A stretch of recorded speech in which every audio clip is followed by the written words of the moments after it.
کہ نواز شریف صاحب نے آپ کو اس وجہ سے پیچھے رکھا کہ کہیں آپ ان سے آگے نہ نکل جائیں، لوگوں کا یہ ماننا ہے. سیاست بڑی بے رحم ہوتی ہے. تیرے سوال میں جواب دے دوں، سیاست بڑی بے رحم ہوتی ہے.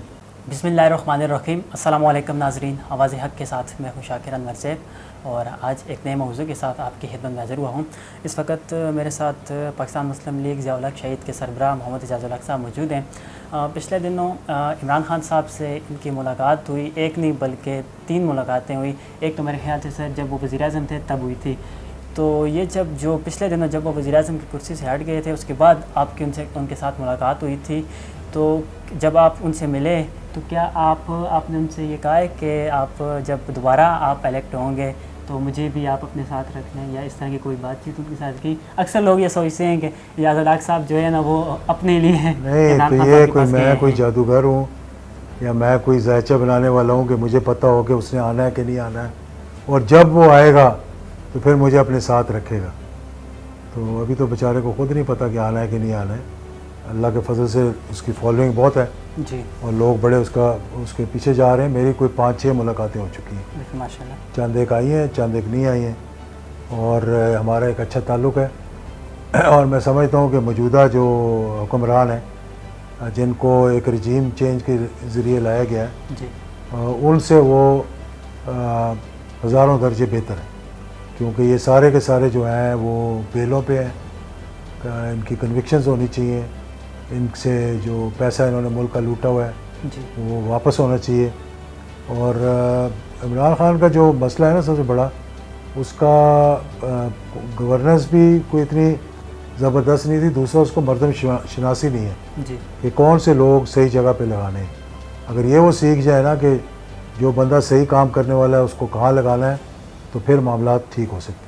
آپ نے جب آپ ان کے ساتھ آپ کی ملاقات ہوئی تو آپ نے یہ نہیں کہا کہ آپ جو ہے غلط لوگوں کو سلیکٹ کر رہے ہیں، آپ کو ان لوگوں کو آگے لے کے آنا چاہیے جو کہ وزارتوں کے اہل ہیں؟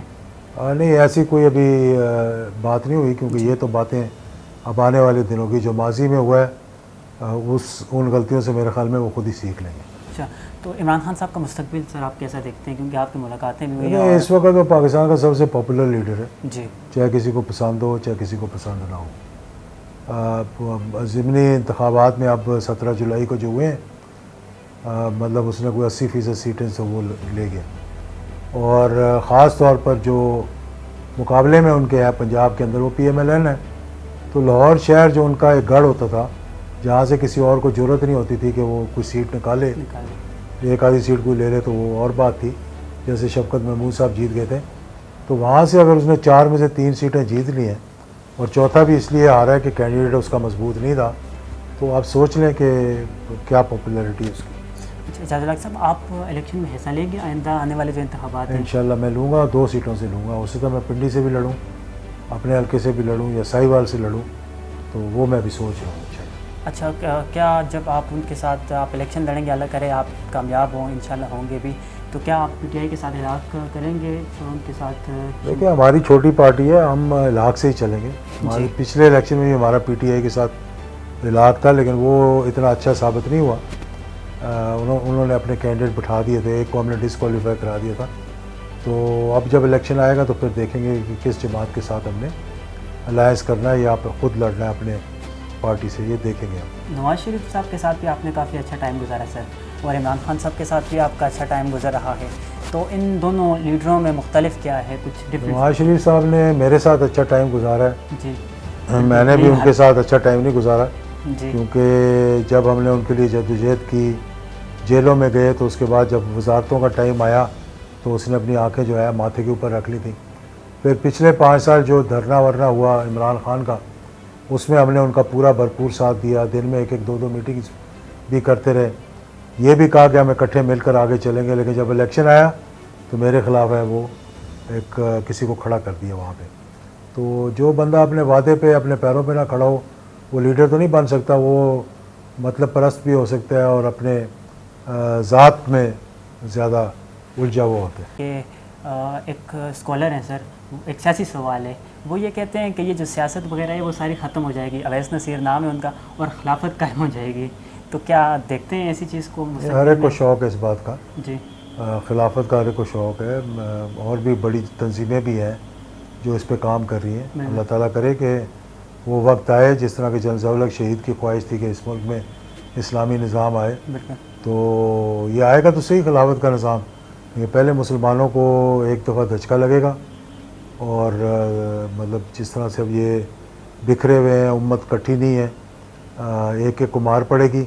اس کے بعد پھر کوئی شیر کا بچہ آئے گا جو ان کو سیدھے راستہ دکھائے گا انشاءاللہ. سر جنرل صاحب کی برسی آنے والی ہے سر 17 اگست کو, ان کے 34 سال پورے ہو جائیں گے, اللہ پاک ان کے درجات بلند فرمائے. تو اس حوالے سے کوئی آپ نے دیکھیں شہدائے بہاولپور کی برسی ہے جی, روزانہ جنرل صاحب کے مزار پر سینکڑوں لوگ جو ہے دعا کرنے جاتے ہیں. بے شک سر. الحمدللہ 5 وقت کی اذان وہاں ہوتی ہے فیصل مسجد میں. یہ اللہ تعالیٰ کا کرم ہے کہ ان کی نیکیوں کی وجہ سے اللہ تعالیٰ نے ان کو جگہ بھی ایسی دی بے شک کہ جہاں ہر وقت وہاں فاتحہ پڑھنے والے ہوتے ہیں, دعا کرنے والے ہوتے ہیں. 17 اگست کو بھی ہم انشاءاللہ وہاں دعا کے لیے اکٹھے ہوتے ہیں ہر سال, اجتماعی طور پر, کیونکہ اب حالات اس قسم کے ہیں. کرونا تھا پچھلے کئی سالوں سے, تو ہم نے اس کو دعائیہ تقریب ہی رکھا ہے. اس سال بھی ہم دعائیہ تقریب کریں گے. ہمارے سلیکٹڈ آفس بیرر سارے پاکستان سے, ہر شہر سے وہ آئیں گے, اکٹھے ہوں گے انشاءاللہ. تقریریں بھی ہوں گی, دعا بھی ہوگی. اچھا ایک اور لاسٹ سوال ہے سر آپ سے. اچھا یہاں پہ جو بیٹے نے باپ کو قید کروا دیا تھا اورنگزیب کا, آپ کو پتہ ہے کیا ہوا تھا؟ تو یہاں پہ کسی کو کوئی برداشت نہیں کرتے. اگر یہ سیاستدان سوائے اپنی اولاد کے, سوائے اپنے بھائیوں کے, بہنوں کے, یہ کسی کو برداشت نہیں کرتے, اور یہ نہیں چاہتے کہ ان سے آگے کوئی نکل جائے. حالانکہ آگے نکلنے والے نہیں ہوتے لوگ, یہ اسی لیے اپنے ہی لوگوں کی ٹانگیں کھینچتے ہیں, اور اس کے پھر جواب میں ان کو کیا ملتا ہے؟ نقصان اٹھانا جلا وطنی, جی در بدر, اور مفرور, بے شک. ابسکانڈر. تو میں اس سے مطلب یہ سیاستدان یہ سبق نہیں سیکھتے. اگر یہ سبق سیکھ لیں تو ملک جو ہے وہ سیدھے راستے پہ چل پڑے. بہت شکریہ سر, آپ نے ہمیں وقت دیا. انشاءاللہ اگلی بار بھی کسی نئے موضوع کے ساتھ آپ کی خدمت میں حاضر ہوں گے. تب تک کے لیے اجازت دیجیے. اللہ حافظ. پاکستان زندہ باد.